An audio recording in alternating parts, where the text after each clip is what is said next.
Ei Toulouzur, contendi embaraio, m'escrime e defend e tartaio, e in fu un matero e lo marte, e de ma fusa aubre i charte, e meicla glande la paio, e non ai ardite ni quarte, e inemic che in machaio.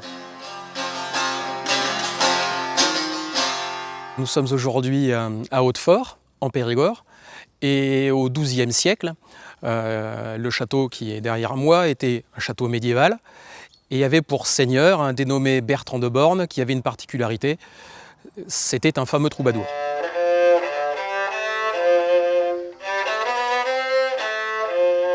La particularité du seigneur d'Hautefort, de Bertrand de Born, comme troubadour, c'est le Cervantes, c'est la chanson engagée. C'est-à-dire c'est un des premiers à avoir compris qu'on peut se servir d'une chanson pour faire de la politique. Et il va être tellement doué dans ce style-là qu'il va s'imposer de son vivant comme le maître du Cervantes. Alors ça consiste en quoi? Oui, effectivement, d'avoir le courage de dire, de critiquer, de parler politique, de parler religion, à une époque où c'est extrêmement dangereux.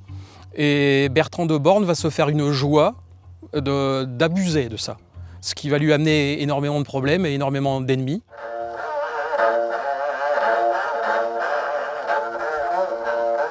La manière dont il fait sonner la langue occitane va profondément influencer les artistes pendant des siècles.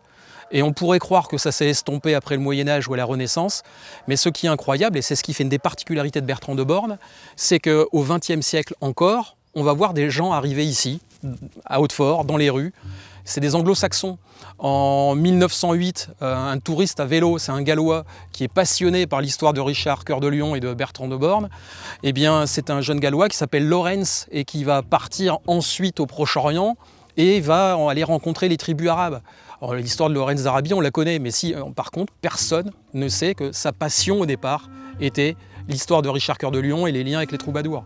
Et juste 3 ans plus tard, 1911, vous avez un inconnu qui arrive, un jeune Américain, un jeune poète, il n'a pas d'argent, qui s'appelle Ezra Pound, qui va être tellement impressionné par la qualité de la poésie de Bertrand de Born qu'il va tomber dedans. Il va modifier sa manière de composer ses poésies en américain, en anglais. Et il faut savoir que Ezra Pound, aujourd'hui, est considéré comme le maître de la poésie moderne américaine. Et s'il n'y a pas Ezra Pound, il n'y a pas la suite. Parce que quand Ezra Pound va s'installer à Paris, c'est lui qui va être le premier à repérer un jeune gars qui s'appelle Hemingway, qui boit beaucoup trop et qui se bat. Il va dire, écoute, il faut que tu te calmes et concentre-toi sur la littérature. Et Ezra Pound va parler que de poésie et que des troubadours à Hemingway. Et à bien d'autres. Par exemple, Thomas Stern Eliot, qui a été lui aussi prix Nobel de littérature. C'est Ezra Pound qui va l'inviter à Hautefort, qui va l'inviter à Excideuil, qui va lui parler de Bertrand de Born, qui va lui parler de Giraud de Borneille. Et cette influence incontournable sur la poésie contemporaine américaine trouve son origine ici, là derrière moi, sur le troubadour d'Hautefort.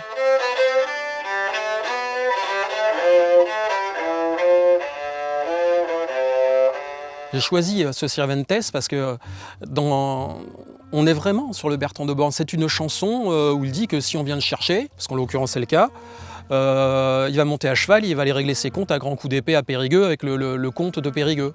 Parce que c'est aussi ça, Bertrand de Born, c'est avec mes chansons, je te défie, je te lance des défis. Mais il le fait en vrai.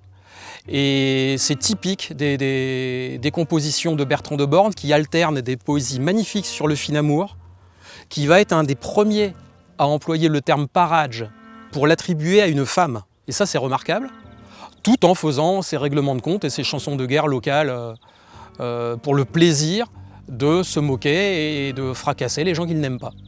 Quand on lit du Bertrand de Born le choix des mots, les sonorités, on a du mal à imaginer une musique douce pour illustrer ça. Alors c'était peut-être le cas, j'y étais pas, j'en sais rien. Mais s'il est héritier ou il a créé un style, on est plutôt dans la chanson contestataire, on est plus effectivement sur du rock, et bien plus que du rap. Hein.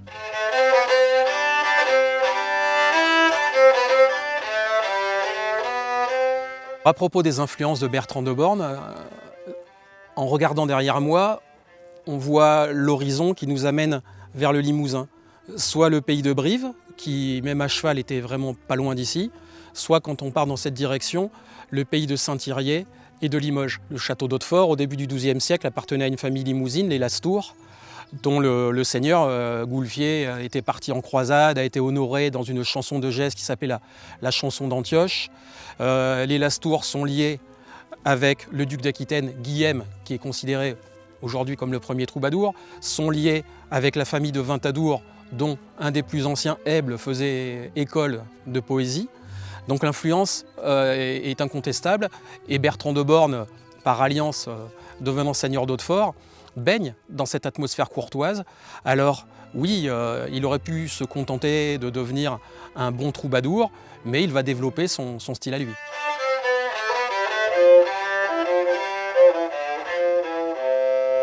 La particularité, encore une fois, de Bertrand de Born, c'est que de son vivant, son œuvre va influencer ses contemporains, même à l'étranger. C'est-à-dire que dans les royaumes d'Espagne, on dit que c'est lui le maître du Cervantes. C'est le cas aussi dans les principautés italiennes. Chez d'autres étrangers, par exemple chez les Français, certains trouvères vont reprendre ses chansons et les traduire dans l'ancêtre de la langue française. De son vivant, c'est une star. Très rapidement, ensuite, c'est l'immense Dante, quand il va écrire la Divine Comédie, qui va placer Bertrand de Born dans son enfer comme étant quand même le personnage politique incroyable. Et ensuite, on ne trouve pas un siècle, depuis le XIIe, il n'y a pas un siècle où il n'y a pas un artiste de premier plan européen et même plus lointain qui va le citer ou admirer l'influence du personnage.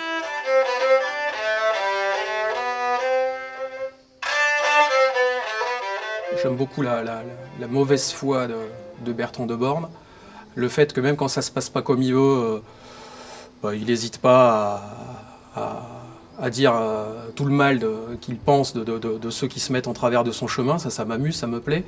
Et puis oui, aujourd'hui, en tant qu'écrivain, je me suis aperçu qu'au-delà de mes déplacements à gauche à droite, je l'ai retrouvé dans d'autres livres alors que je n'étais pas sur un sujet concernant les troubadours.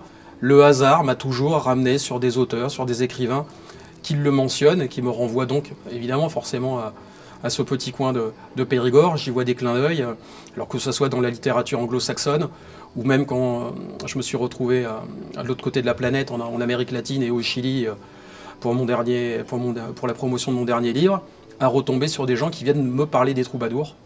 Et à chaque fois, ça me questionne, ça m'interroge. Je me dis, mais finalement, la réalité, elle est là, au XXIe siècle, en Angleterre, au Liban, en Amérique latine. Il y a des gens qui viennent te dire, mais tu as écrit sur les troubadours, mais moi je connais telle histoire, j'ai appris telle... Et on se dit, tiens, finalement, ce que ces gars-là ont posé au XIIe siècle rayonne encore aujourd'hui.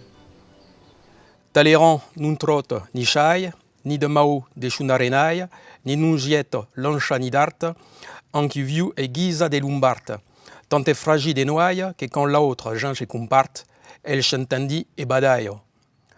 À Périgueur, près del muraille, tant que puei un gita a maille, veirai armat subri bayart, et chez trop peitavi pifart, veillera des mumbrans comme taille, et que je pel cap lui farai bart, des cervelles mesclates ab maille. Et c'est vrai que ça m'amuse.